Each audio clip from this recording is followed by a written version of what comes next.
네, 안녕하세요. 아이페로 학원 원장입니다.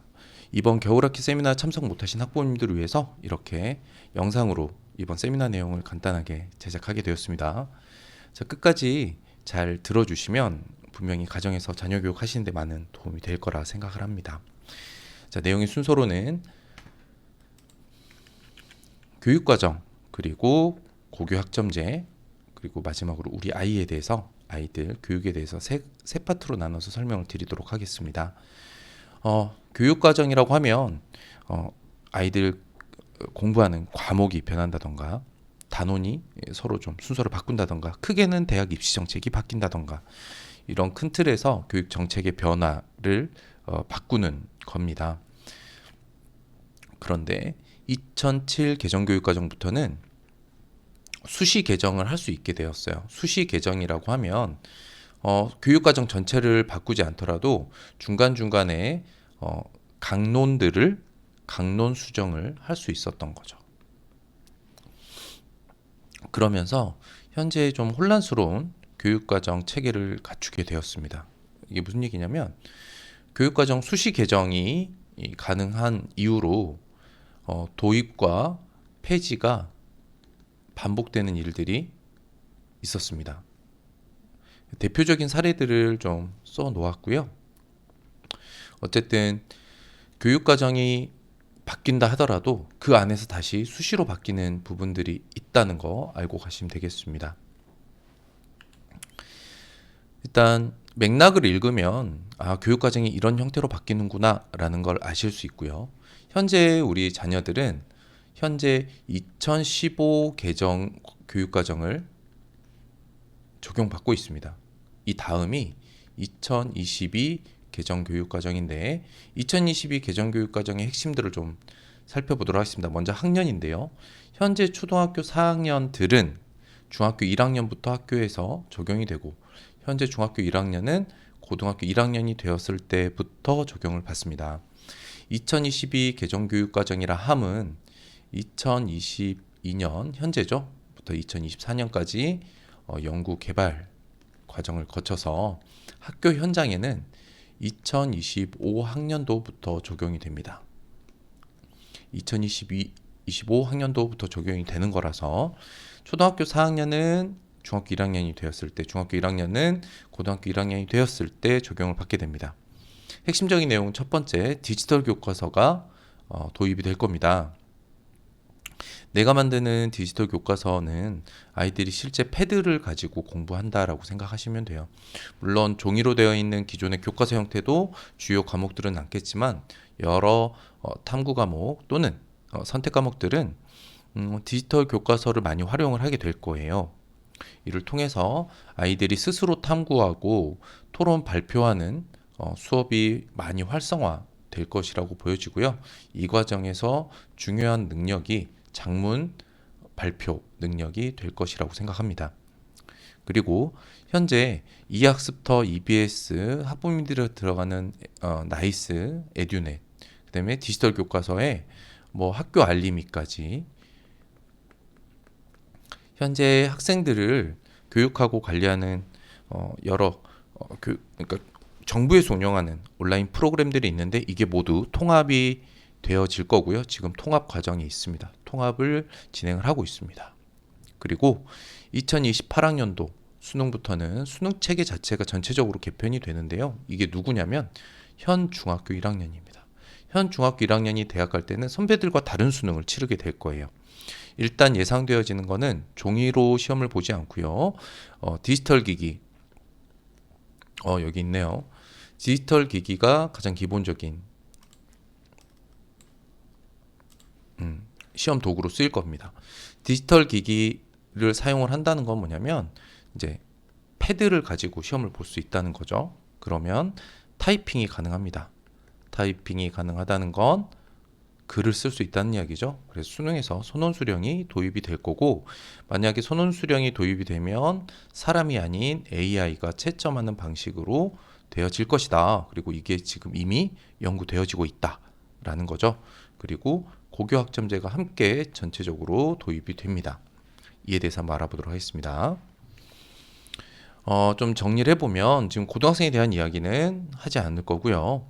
중학교 2, 3학년들은 선배처럼 공부하고 선배처럼 대학을 갑니다. 하기 때문에 지금 이렇게 세대를 구분해서 보시면 됩니다. 제일 지금 걱정되는 학년이 중학교 1학년이죠. 중학교 1학년은 선배처럼 중학교를 보낸 다음에 고등학교에 올라가서 새로운 교육과정과 고교학점제를 만나게 되고요. 고등 입시, 대학 입시가 모두 이전 선배들과 조금 다르게 적용이 될 것 같습니다. 그다음에 초등학교 4학년 같은 경우는 중학교 때부터 2022 개정 교육과정이 적용이 됩니다. 그래서 초등학교 4학년 이하는 중학교부터 새로 바뀌는 교육과정을 충분히 중학교에서 연습을 하고 고등학교 진학을 하게 된다면 지금 중학교 1학년부터 정확하게 초등학교 5학년까지는 중학교까지는 선배처럼 고등학교부터는 새로운 교육과정이 적용을 받는 거죠. 그중에 특히 중학교 1학년의 경우는 그 모든 변화의 첫 번째 학년이다라는 점 주의 깊게 보셔야 될 것 같고요. 자, 특목고 자사고 관련해서는 원래 이제 대통령령이기 때문에 대통령이 바꿀 수 있어요. 근데 현재까지는 어쨌든 2025학년도를 기준으로 전면 폐지하는 걸 결정을 해 두었고요. 이거에 대해서 새 정부는 그 입장을 바꿀 수도 있습니다. 고교학점제 관련돼서는 중학교 1학년부터 전체적으로 도입이 됩니다. 초등학교 4학년 이하는 이 다음 정부 정도 되겠네요. 대통령도 바뀌고 선배들이 먼저 고교학점제 세대를 겪어줄 거기 때문에 지켜보면서 준비를 하면 될 것 같습니다. 자, 디지털 교과서는 학습 주제에 맞는 교육 자료를 아카이브에서 가져와서 자신만의 교과서를 만드는 방식입니다. 하기 때문에 이렇게 패드가 있겠죠. 네, 갤럭시 탭이라던가 뭐 아이패드 같은 이 패드에 교과서 내용이 실려 있고요. 형태적으로는 이미 우리 아이들이 많이 공부했던 이북과 같은 형태가 될 겁니다. 다만 내용이 모두 실려 있는 건 아니고요. 아카이브라는 소스에서 내가 검색을 한 다음 이 교과목의 단원에 맞는 내용을 가져와서 이렇게 붙여넣기 하듯이 가져오는 방식으로 나만의 교과서를 만들게 될 겁니다. 자, 수능 개편안은 아직 연구되어지고 있고요. 우선은 과목 수가 고교학점제와 2022 개정교육과정에서 과목 수가 많이 늘어나게 됩니다. 그리고 수능에서 치를 수 있는 과목 수도 아마 더 많이 선택권이 늘어날 것 같고요. 그래서 전체적으로는 수능에서도 상대평가되어지지 않고요. 절대평가되어지는, 즉 지금은 등수 싸움하는 선배는 등수 싸움하는데 새로운 교육과정에서는 중학교 1학년부터죠. 중1부터 그 아래 후배들은 점수를 잘 내는 점수가 목표인 수능을 보게 될 거라고 예상을 하고 있습니다. 태블릿 기기, 모바일 기기를 활용해서 선원 수령을 치룰 수 있게 되고 그것은 AI가 채점하는 방식이 될 겁니다. 그래서 수능 때 보게 되는 과목 수도 또는 과목 자체도 학생이 선택을 하게 될 거고요. 시행 횟수도 뭐 2회일 수도 있고 4회일 수도 있다는 이야기가 지금 나오고 있습니다. 어쨌든 수능이 전체적으로 현재 형태에서 많이 변화하게 되겠지요. 자, 고교학점제 설명드리도록 하겠습니다. 고교학점제는 현재는 선배들은 이수 단위제를 하고 있는데요. 학점제로 바뀌게 됩니다. 이수 단위가 학점으로 바뀌는 건 이름이 바뀌긴 한데 기존의 단위수라고 하는 건 한 단위는 50분 수업이 17회 이루어지는 게 한 단위고요. 졸업까지는 교과서 180단위, 그 다음에 창의적 체험활동 180회로 구성이 되어져 있었습니다. 그런데 고교학점제로 가면은 교과학습 수업이 6학점 줄어들고요.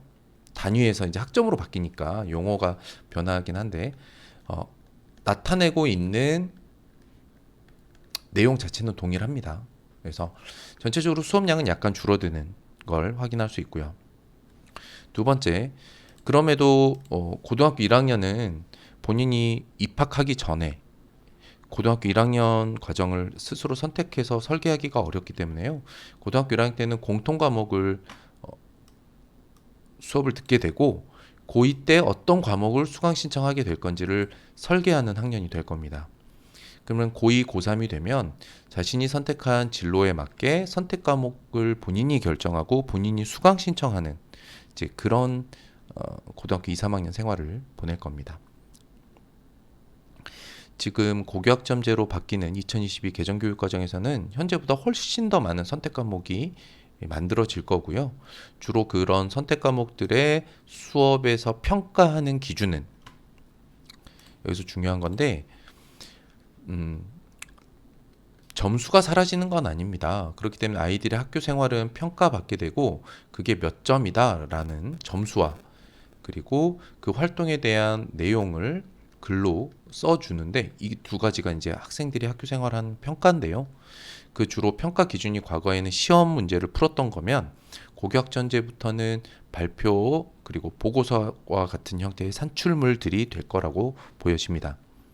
수업의 방식으로 좀 보면은 기본적인 이동 수업이 좀 많을 거예요. 자기 학교 안에서도 교실을 찾아가서 수업을 들어야 되기도 하고요. 우리 학교에 없는 선택 과목은 옆 학교로 갈 수도 있고 학교가 아닌 곳 하지만 교육센터가 될 수 있는 곳이 거점 센터가 되어서 그곳까지 이동해서 수업을 할 수도 있고요. 우리 학교, 옆 학교, 지역에도 그 과목이 없다면 온라인 수업으로 선택 과목들을 수강할 수 있게 되어지는 겁니다. 그리고 소모둠 활동, 공강시간 활동을 위해서 아마 비어있는 여러 공간, 그러니까 교실이죠. 비어있는 교실들을 다양한, 즉 다용도 교실들을 학교에서 환경 조성을 해 주어야 할 것입니다. 고교학점제 근데 전체적인 핵심은 뭐냐면 학생 주도다. 학생 주도로 모든 것이 이루어진다라고 보시면 되겠습니다. 그래서 고교학점제의 모습을 좀 상상해 보면 학생들이 책상에 앉아가지고 칠판을 바라보면서 선생님 수업을 그냥 듣는 것으로 끝나는 것이 아니고 스스로 발표하고 작문하고 산출물을 만들고 참여하는 이런 형태가 고교학점제의 모습일 것이다 라고 생각을 합니다. 자, 보도자료 좀 확인하도록 하겠습니다. 보도자료 확인할 때 좀 체크 꼭 하셔야 될 부분들만 좀 가져왔는데요. 우선은 우리가 아는 주요 과목들, 뭐 국어, 영어, 수학, 그다음에 사회탐구, 과학탐구 이 과목들은 고등학교 1학년 때는 현재 선배들과 같이 등수 싸움을 하게 됩니다. 그리고 고2, 고3은 이제 더 이상 등수를 매길 수가 없어요. 본인의 선택 과목에 따라서 본인이 이동 수업을 하게 되고 누가 어떤 과목을 신청할지는 학교에서도 미리 알 수가 없기 때문에 이제 줄 세워서 등수를 매기고 그에 맞는 등급을 주는 게 아니라 점수 자체가 등급이 되는 절대평가가 되어질 겁니다. 그러니 고1은 선배처럼 보내게 될 것이다. 하지만 고2, 고3은 완전히 스스로 설계하는 방식의 수업이 될 것입니다. 자, 한번 알아보도록 하겠습니다. 과목의 변화를 좀 체크를 해보면 근데 수학은 수학입니다. 문제 풀어서 답 맞추는 것일 거예요. 근데 좀 살펴봐야 될 거는 지금 이제 문이과 통합 수학이 올해부터 적용이 되는데 이게 무슨 얘기냐면 과거에는 수학의 성적, 즉 등급이 문과끼리 경쟁하고 이과끼리 경쟁해서 등급을 매겼다면 지금은 내신에서도 수능에서도 문이과는 통합이 돼서 등급을 받게 됩니다. 하기 때문에 절대적으로 자연계열 학생인 이과 학생들이 인문계열 문과 학생들보다 월등히 좋은 수학 성적을 낼 수밖에 없고 뭐 자세하게 이게 통합이 돼서 점수가 어떻게 만들어지는지는 여기서 설명드리기엔 좀 복잡하긴 하지만 결과적으로 말씀드리면 이과 학생들이 유리하다. 근데 문이과가 함께 성적을 산출한다 라는 거고요. 국어는 비문학 독해 실력과 비문학 독해 실력, 그 그다음에 창의적 작문 실력, 이 두 가지가 굉장히 중요해질 건데요. 비문학 독해 실력 같은 경우는 선택 과목, 지금 고등학교 올라가서 하게 된 선택 과목의 실력을 좌지우지하게 됩니다. 하기 때문에 비문학 독해에 대한 경험이 굉장히 많이 중요하고요. 그래서 독서도 많이 하셔야 되고 학년이 좀 높아지면 비문학 독해 관련된 문제풀이도 함께 병행해야 됩니다.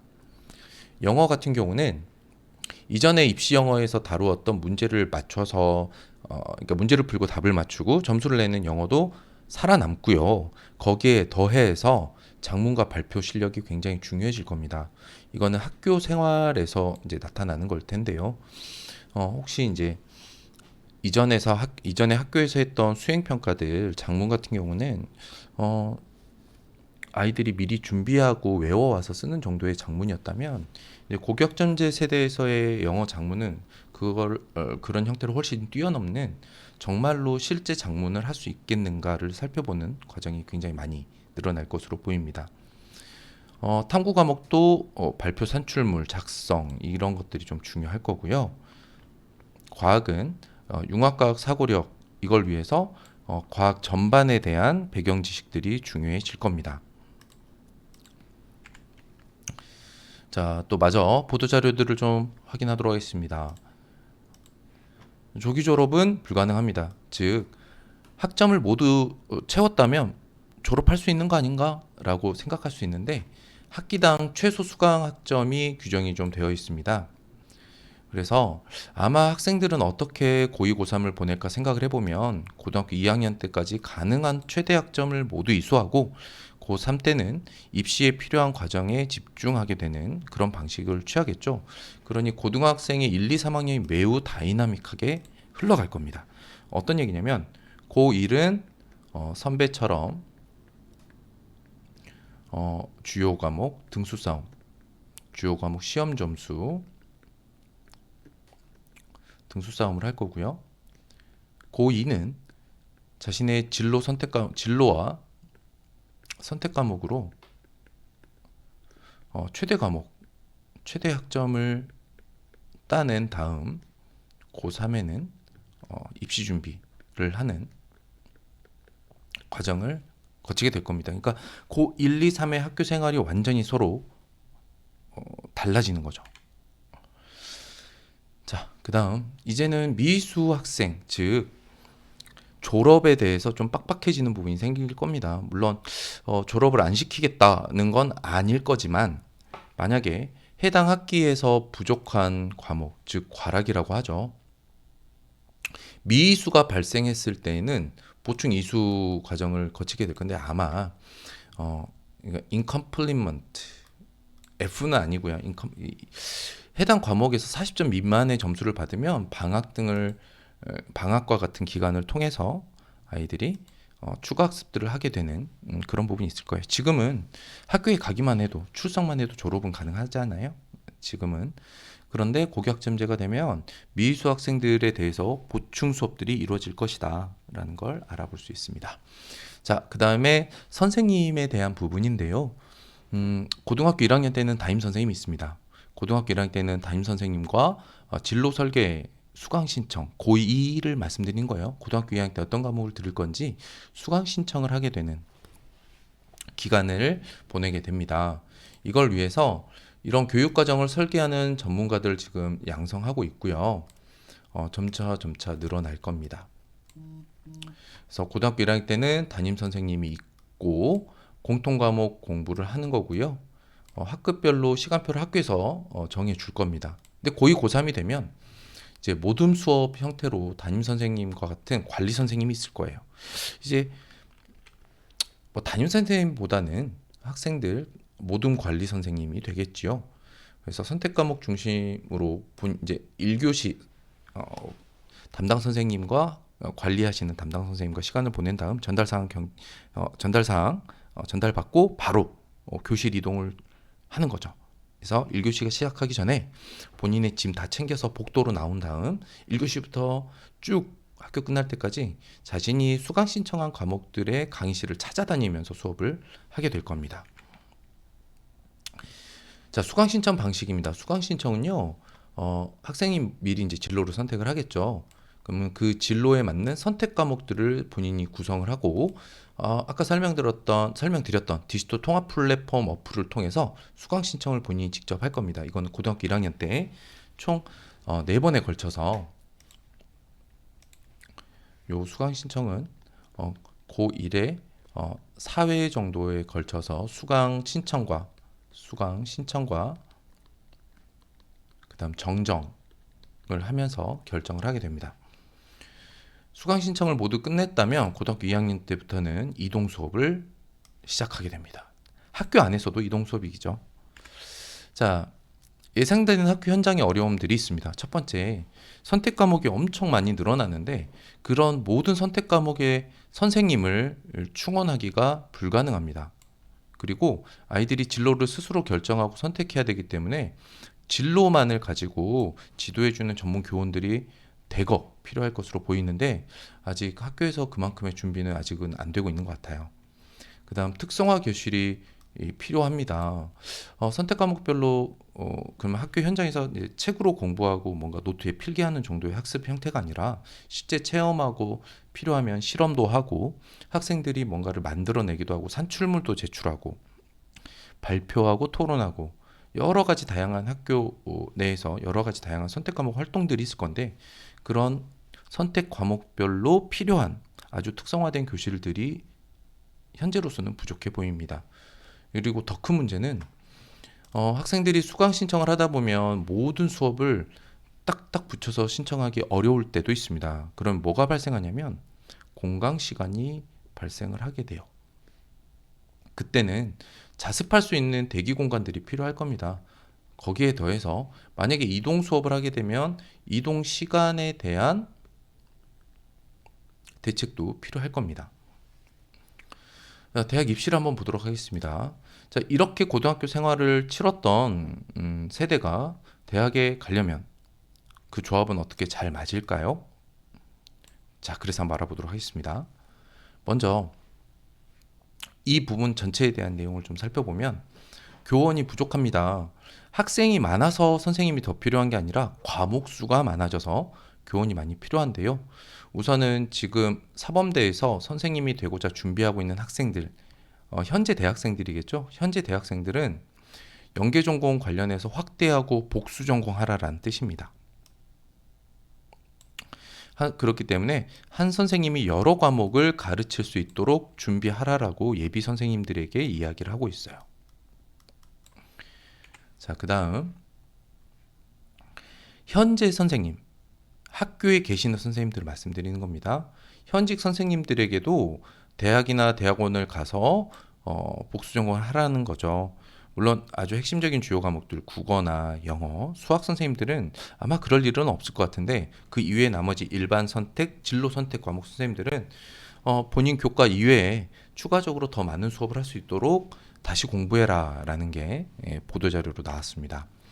자, 그 다음 아까 말씀드렸던 것처럼 한 학교에서 그 많은 선택 과목들을 모두 충족할 수 없기 때문에 인근 학교끼리 클러스터라는 것을 형성을 해서 이웃 거리상으로 이웃한 학교들끼리 연계해서 인근 학교끼리 선택 과목을 나눠서 수업을 까는 거고요. 수업을 준비하는 거고 그래서 인근 학교끼리 이동 수업도 가능합니다.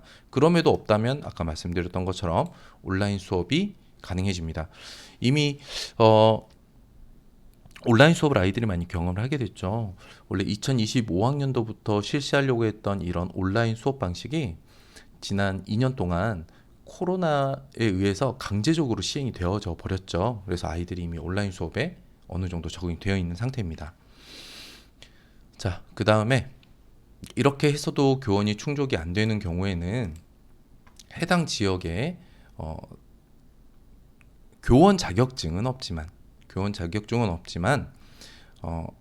해당 전공에 대한 강사, 그러니까 지금으로 따지면 약간 기간제 교사와 비슷한 형태로 순회 강사를 두고 순회 강사가 여러 학교를 돌아다니면서 수업을 하는 방식도 가능하다고 합니다.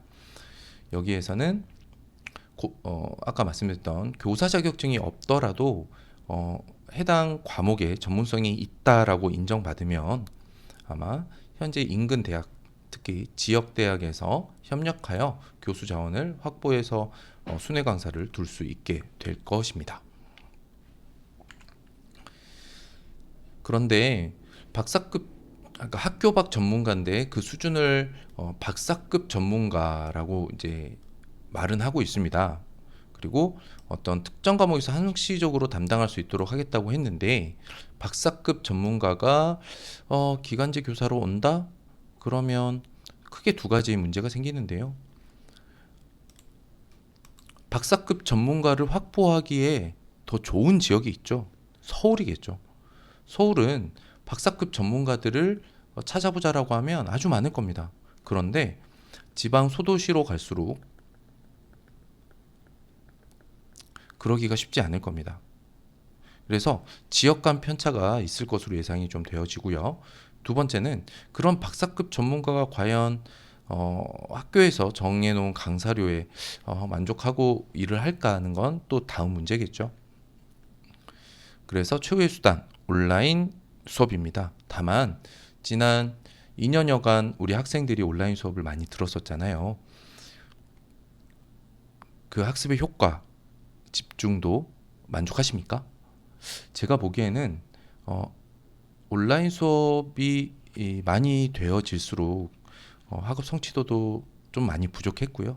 결과적으로는 아이들의 학습에 큰 도움이 되진 않았다라고 생각을 합니다. 어쨌든 최후의 수단입니다. 온라인 수업이 가능합니다. 그러면 이제 정부 정책에 대한 이야기를 좀 간단하게 좀 할 수밖에 없는데, 지금 새로운 교육부 장관, 이주호 교육부 장관 같은 경우는 과거 이명박 정부 때 교육 정책에 아주 깊이 있게 관여했던 분이에요. 일단 진보 정권에서 보수 정권으로 바뀌면서 드는 생각들입니다. 먼저 수월성 교육입니다. 수월성 교육은 다른 말로 엘리트 교육이라고 해요. 잘하는 아이들끼리 모아서 그 친구들끼리 경쟁하게 만들고 이런 부분이고, 진보 정권은 그렇지 않고 모두 다 같은 수준의 교육을 받는 걸 목표로 하고 있습니다. 일단은 현재 바뀐 윤석열 정부에 대한 이야기를 좀 해보면, 제일 신경 쓰였던 거는 바로 고교 다양화 300 프로젝트를 주도했던 이주호 교육부 장관이 됐다는 거죠. 이건 이제 과거에 자사고를 대거 늘렸던, 특히 이제 서울 지역이 많이 늘었는데요. 자사고를 300개까지 만들어 보자라고 했던 프로젝트이긴 합니다. 그리고 지금 이야기 나오고 있는 게 일제고사를 치를 수도 있다라는 이야기 나오고 있죠. 결과적으로 줄 세우는 거를 교육 정책으로 많이 내세우기도 합니다. 그리고 진보 정권은 뭔가 좋은 게 있다라고 하면 바로 한번 시도해 보자, 이런 게 좀 강했다면, 보수 정권은 아니야, 일단 멈춰, 과거 해왔던 것들을 일단 유지를 하면서 변화는 조금씩, 이런 정권의 성격의 차이가 있는 것 같습니다. 자, 그 다음에 이제 특목고 자사고가 요즘 핫한 이슈인데요.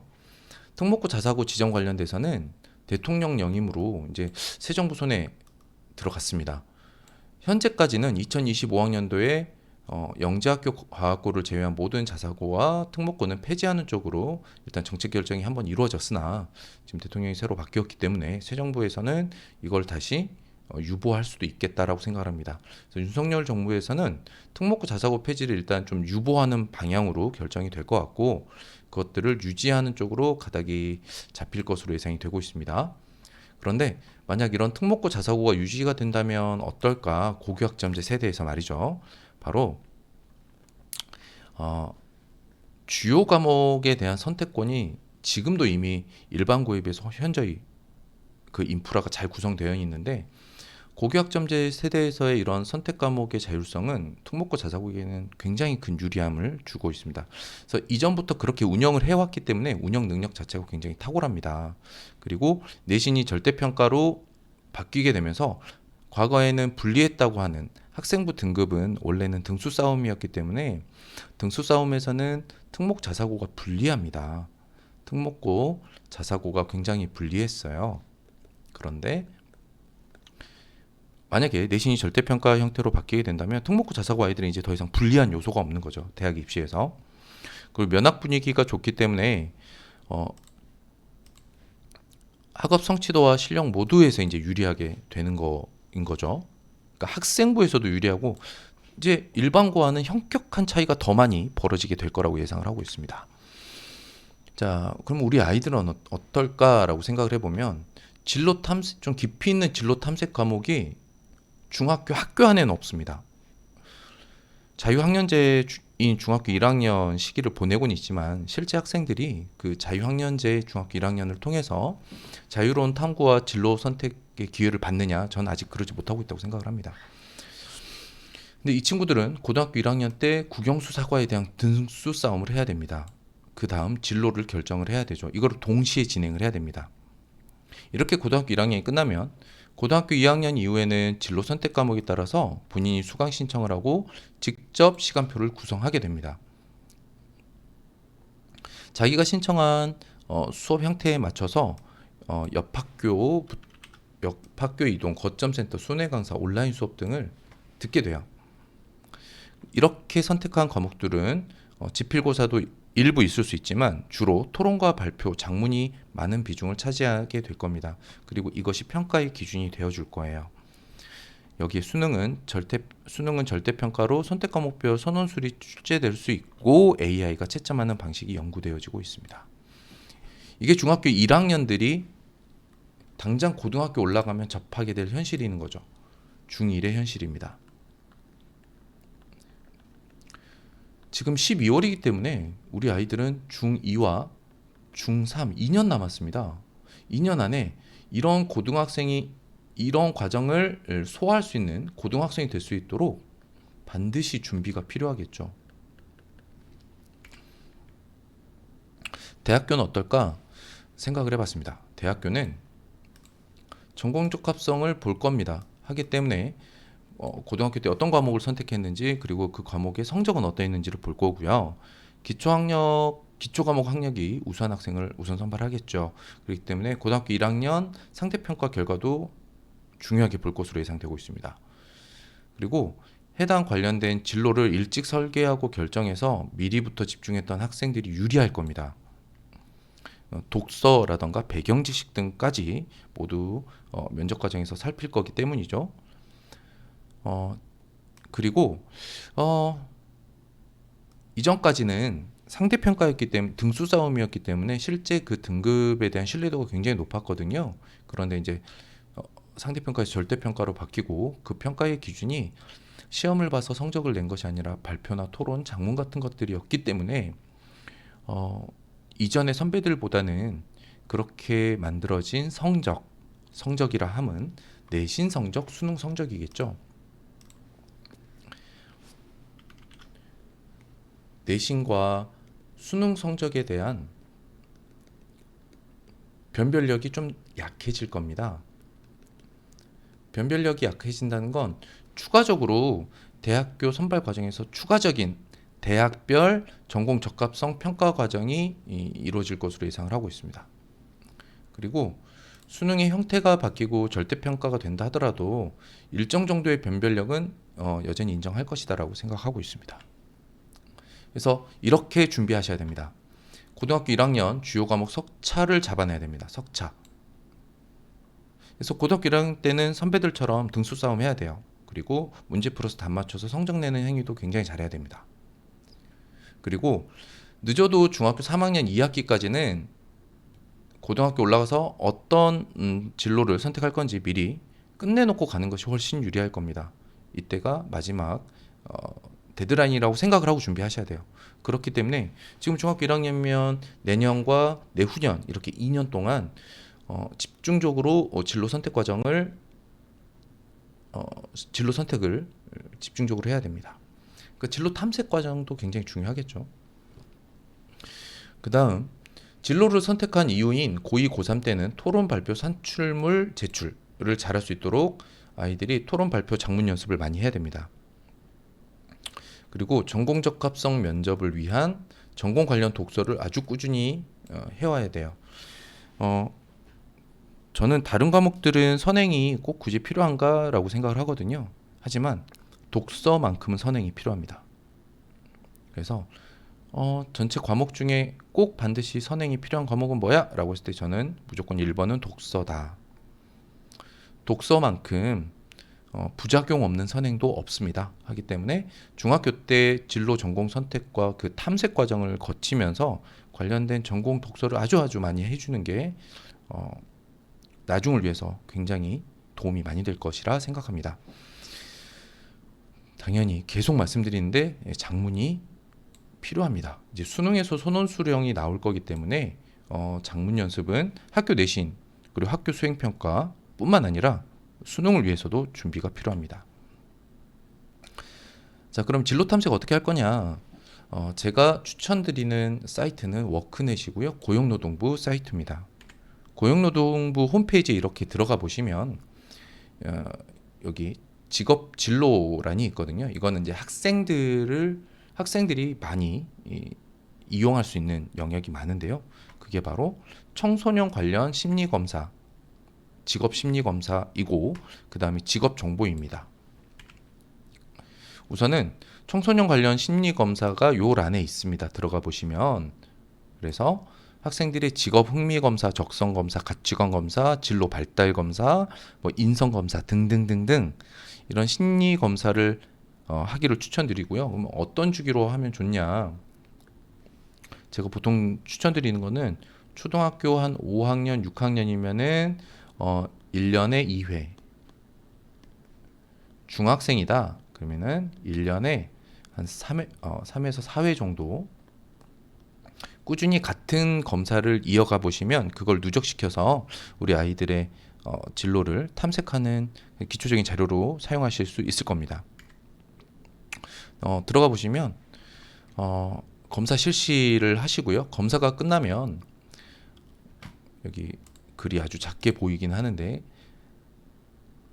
검사 결과 상담 메뉴를 이용하시면 서비스를 받아보실 수도 있습니다. 그래서 여기 청소년 관련된 검사들을 주기적으로 하시기를 추천드립니다. 진로 탐색 방법으로는 이제 직업 정보를 보실 때 4개 분야로 나눠서 이 중에 하나씩을 순서대로 보시면 좋아요. 아이들이 진로 탐색을 할 때는 이렇게 동쪽 끝으로도 가보고 서쪽 끝으로도 가보고 북쪽, 남쪽 각각의 방향을 아주 멀리까지 가면 이 영역이 모두 살펴지게 돼요. 그런데 너무 한쪽 방향으로만 계속 하나만 계속 살펴보시다 보면 나머지 영역에 대한 이해가 굉장히 줄어들면서 선택할 때 상대적으로 비교해보고 이래서 나와 이 직업이 맞겠구나, 난 이 직업이 좋아라는 상대적으로 딱 확신을 가지고 진로를 선택하기 어렵습니다.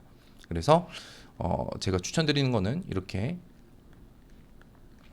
4가지 영역에서 각 직업들을 하나씩 선택해서 탐색을 해보고 다듬어 가기를 추천드립니다. 그리고 해당 영역, 해당 분야를 탐색하실 때는 해당 분야 전문 서적, 전공 서적을 함께 독서를 통해서 탐색해 보시기를 추천드립니다. 그리고 직업에 대한 정보를 탐색하고 기록을 해 둬야 되고요. 마지막 단계로는 전문가와 관련된 내용을 이야기 나누는 시간을 갖는 게 굉장히 도움이 많이 됩니다. 그러니까 의생명 관련된 직업 탐색과 독서가 끝났다면 마지막으로 의생명 분야에서 현재 일하고 계시는 전문가와 자신이 그동안 독서를 하면서 진로 직업 탐색을 하면서 들었던 많은 궁금증들을 1대1 인터뷰를 통해서 물어보고 그걸 다시 자신의 내용으로 기록해두는 진로 탐색의 마지막 단계는 항상 전문가와의 만남으로 끝날 수 있도록 하기를 추천드립니다. 그리고 요 보고서 작성하는 훈련은 계속 하셔야 됩니다. 자, 어쨌든 진로 탐색이 끝나고 나면 진로에 대한 그 해당된 직업 정보들을 다음과 같이 아주 세세하게 워크넷에서 알려주고 있습니다. 그러면 여기서 탐색한 내용을 이렇게 보고서 형식으로 기록으로 남길 수 있도록 하시면 좋고요. 직업 정보 탐색을 한번 해보시겠다라고 하면 나중에 학원에 들러주시면 제가 이 보고서 양식을 드리도록 하겠습니다. 아까 말씀드렸던 것처럼 해당 분야의 전문가와 만나고 이야기를 나누는 시간을 갖는 건 좋은데요.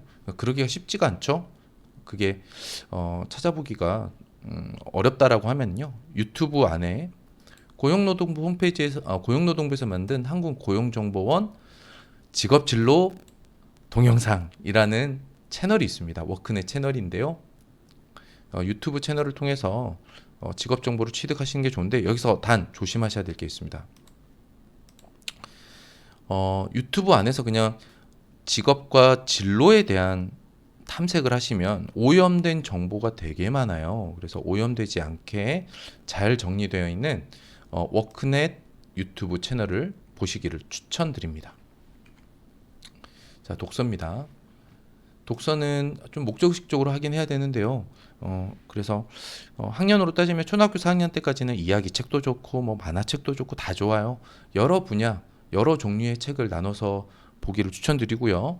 이제 5학년, 6학년이 넘어가면서부터는 조금씩 진로 관련 독서들을 해주는 것을 추천드립니다.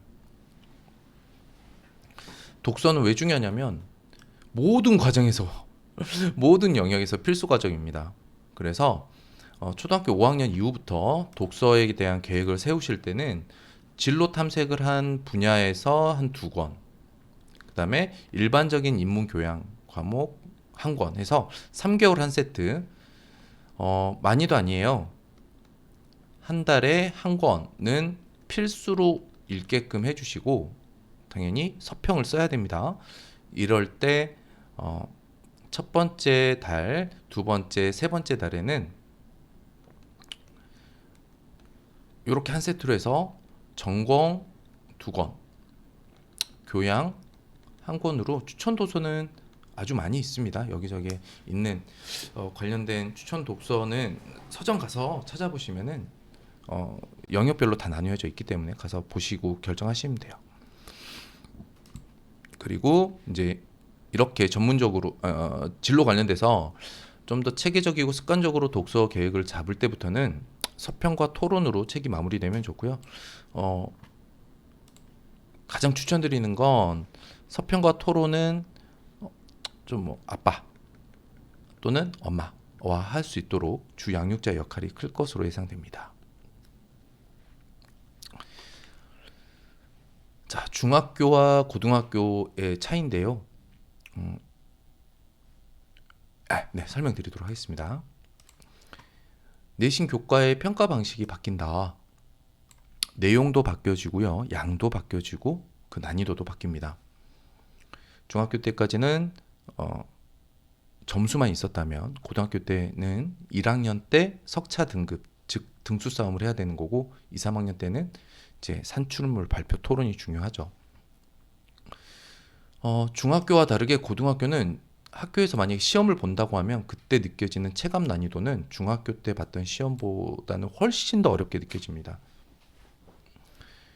그리고 고등학교는 바빠요. 중학생들보다 훨씬 더 바쁩니다. 그리고 중학교 때는 특목고나 자사고를 갈 것이 아니라면 중학교 내신 성적은 사실은 어디에 쓰임은 없거든요. 대학 입시에도 쓰이지 않습니다. 그런데 고등학교의 내신 성적은 그 결과를 누적해서 대학 입시에 가장 중요한 요소로 쓰이거든요. 근데 이 내신 성적이라고 하는 것이 한 번 지나가면 끝이에요. 그러니까 고등학교 2학년이 되기 전에 나는 고1을 다시 해서 성적을 다시 받을 거야 라고 하면 유급을 받아야 되잖아요. 그렇게까지 유급을 하지 않는 이상은 내신 성적은 되돌릴 수 없습니다. 다시 치를 수 없어요. 수능 같은 경우는 매년 새로 볼 수 있지만 한 번 지나간 내신은 거기서 끝납니다. 하기 때문에 그 시기를 정말 잘 보내야 되고, 두 번째는 그 성적들이 누적이 되어서 대학 입시에 쓰인다는 거. 그러니 고등학교 1학년 때부터 좋은 내신 성적을 쌓을 수 있도록 노력을 해야 되고요. 고3 때 역전을 목표로 부단히 노력은 할 수 있겠지만 이미 고1일 때 좀 망쳐놓은 내신이라면 회복이 거의 불가능하다고 보시면 돼요. 고등학교 학생부 내용입니다. 고등학교 학생부 내용인데 중요한 건 이 중에서 세부 능력 및 특기사항, 교과학습 발달 상황이라고 하는 건데요. 지금 확대를 해서 글씨가 좀 깨지긴 했는데 고등학교 내신은 아까 처음에 말씀드렸던 단위수, 지금 이제 학점으로 바뀌게 되는 거죠. 해당된 과목은 일주일에 4번 수업하게 되고요. 나는 81점을 받았고 이 과목은 학년 평균이 이렇게 됩니다. 그리고 이 성적으로 나는 B등급과 석차 등급으로는 4등급을 받았습니다. 이게 바로 성적입니다.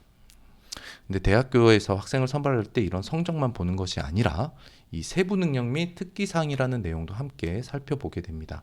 이거는 과목별 선생님이 해당 학생에 대해서 평가해 놓은 글이고요. 지금도 대학 입시에서 굉장히 중요한 자료로 쓰이고 있는데 고교학점제에서는 이게 훨씬 더 중요해집니다.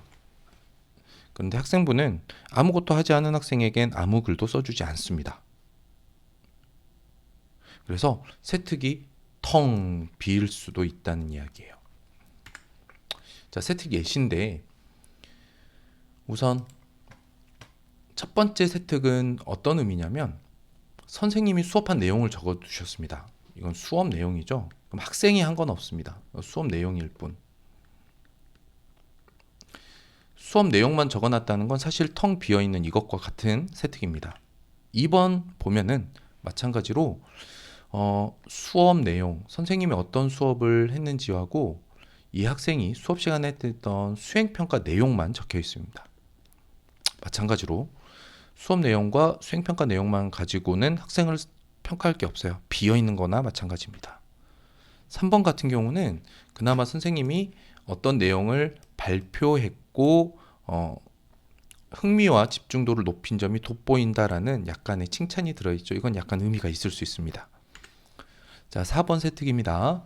4번 세특을 보면 학생이 매우 잘하며 적극적으로 참여를 하고 열정을 보인다. 잘하고 열정적이다. 라는 평가를 해주었습니다. 그래서 매우 의미 있는 세부 능력 및 특기사항의 전형이라고 볼 수 있고요. 5번 같은 경우는 사실은 가장 모범적인 세특 형태라고 볼 수 있습니다. 우선은 굉장히 까다로운 내용을 공부했다라는 걸 먼저 어필을 한 다음에 관심을 가진 다음 탐구를 했고요. 좀 어려운 표현인데 지오지브라, 스케치업 등을 이용해서 실험물을 수학적으로 제작을 했다고 합니다. 그리고 이 실험 결과를 해석하는데 또 두 번째로 어려운 개념인 벡터의 개념을 도입해서 살펴보았고 3D 도면을 설계해서 학교에 있는 3D 프린터로 출력한 다음 다시 복잡하죠. 일반고에서는 할 수 없는 여러 활동들이 적혀 있는 겁니다. 하기 때문에 지금 아이들은 대학 입시에 본인이 서류를 넣을 때 학교를 지우고 어느 학교 출신인지까지를 모두 지우고 서류가 제출되지만 이런 세부 능력 및 특기 사항만 읽어보더라도 이 학생이 어떤 학교에서 어떤 수업을 들었구나가 판단이 되어진다는 거죠. 그리고 지금은 대학 입시에서 이 세부 능력 및 특기 사항이 굉장히 중요한 아이들의 평가 기준이 되어지고 있고 고교학점제 세대에서는 훨씬 더 중요한 대학 입시에서 전형 요소가 되어질 겁니다. 성취평가제와 석차 등급제입니다. 지금 선배들은 석차 등급제를 하고 있고요. 중학교는 성취평가제를 하고 있는데 석차 등급제가 완전히 사라지는 게 아닙니다. 이건 고1 때는 석차 등급제를 하고 고2와 고3에서는 성취평가제를 하게 될 겁니다. 고교학점제 세대에서는 석차 등급제를 보면 1등급 4%, 2등급 11%, 3등급 23%로 등수 싸움을 하는 거고요. 그 등수를 보면 약 정규 10등까지가 1등급, 정규 30등까지 2등급, 정규 60등 정도까지가 3등급으로 예상을 하시면 되겠습니다. 그리고 나서 고2, 고3을 이렇게 점수로 등급을 받게 되는 성취평가제를 받게 됩니다. 특목고 자사고를 간단하게 또 설명드리면 특목고 자사고가 가지고 있는 공통된 특징 첫 번째, 일단 학습 분위기가요 굉장히 살벌합니다. 그리고 선생님들의 대학 입시 지도 노하우가 많이 축되어 있고요. 일반고에서 할 수 없는 특화 심화 학습 과정, 그러니까 선택 과목이죠. 특수한 선택 과목들이 굉장히 많이 깔려 있습니다. 뿐만 아니라 외국으로 유학을 가고자 하는 학생들을 위한 이제 보통 국제 계열이라고 하는데 IB 과정도 많이 도입되어 있습니다. 인터내셔널 바칼로레아 과정이 많이 도입되어 있어서 외국 유학을 갈 수도 있게 준비를 해주고 있습니다. 그리고 또 한편으로 큰 거는 그 학교 출신들이 모두 동창이 되는 거죠. 이것도 나중을 위해서, 사회생활을 위해서 또 버릴 수 없는 부분 아니겠습니까? 그런데 이런 살벌한 분위기 때문에 학생들이 심리적으로 굉장히 힘들어하는 면은 있습니다. 특목고를 좀 구분해 보면 특수목적 고등학교예요. 특목고의 뜻은 특수목적 고등학교인데 죄송합니다. 특목고인데, 특목고는 뭐 예체능과 특성화고, 마이스터고라고 하죠. 예체능하고 마이스터고는 빼고 두 가지만 설명드리도록 하겠습니다. 수학, 과학이 있고 외국어가 있습니다. 수학과학은 전국 단위로 전국에서 학생을 뽑는 영재학교가 있고 지역에서 학생을 뽑는 과학고가 있습니다. 전국 영재학교는 총 8개 학교가 있고요. 한 학교당 100에서 120명 정도를 선발을 합니다. 굉장히 어렵고 까다로운 시험을 통과해야 됩니다. 광역 단위 과학고는 경기도에 딱 하나 있습니다. 경기 북과학고 있고요. 학교는 의정부에 있습니다. 과학고는 들어감에 있어서는 중학교 내신과 세부 능력 및 특기사항, 뭐 봉사활동, 동아리 활동과 같은 창의적 체험 활동 등이 중요한 선발의 전형 요소가 됩니다. 자, 외국어 이제 특목고 같은 경우는 국제고하고 광역이 있는데요. 국제고는 전국 단위 선발이고 외고는 광역 단위 선발이다라고 보시면 되고요. 여기서 국제고가 전국 단위인 것은 국제고가 있는 지역은 광역으로 선발하고 국제고가 없는 지역 아이들은 전국 선발 인원에 추가로 신청할 수 있게 되는 방식입니다. 좀 복잡하긴 한데요. 외고 같은 경우는 광역 단위고 경기도에 10개 있습니다. 그다음에 외고의 특징은 어떤 거냐면 전공 과목이 있어요. 그래서 영어과, 일본어과, 중국어과, 프랑스어과, 러시아어과 이런 식으로 나뉘어져 있는데 특목고는 전공 2수단위 80단위 수업을 해야 돼요. 즉 수능과 무관한 수업이 다른 학교에 비해서 40%가 따로 더 있는 거죠. 그게 바로 제2 외국어들이 되는 겁니다. 근데 외고는 아마 이번 정부에서 외고는 탈락되지 않을까라고 예상을 하고 있습니다. 영재학교 과학고 먼저 설명을 드리면 이공계 학생들을 위한 꿈의 학교입니다. 이공계 대학 진학을 꿈꾸는 학생들의 최고의 선택인데요. 영재학교는 학생이 원하는 과목을 수강하는 무학년 학점제 이미 도입을 해서 하고 있고 실제 영재학교는 학생을 선발할 때부터 굳이 중3만 뽑지 않습니다. 영재학교에서 학생을 선발하는 시험만 통과한다면 그보다 저학년도 영재학교에는 입학할 수가 있습니다. 뿐만 아니라 영재학교는 영재교육진흥법을 새로 만들어서 운영하는 학교이기 때문에 교사 자격증이 없는 대학교 교수님들이 오셔서 학생들을 지도할 수도 있습니다. 그렇게 하고 있고요. 그래서 대표적으로는 서울과학고에는 좀 서울대 교수님들이 많이 가시는 것 같고 부산에는 한국과학 영재학교에서는 이제 카이스트 교수님들이 많이 가신다고 이야기를 하더라고요. 과학고는 전공 2수단위 80단위를 수학과학으로 하는 학교입니다. 어쨌든 두 학교 모두 수학과학 특기자로 대학 진학을 많이 하게 되고 그 결과도 매우 우수합니다.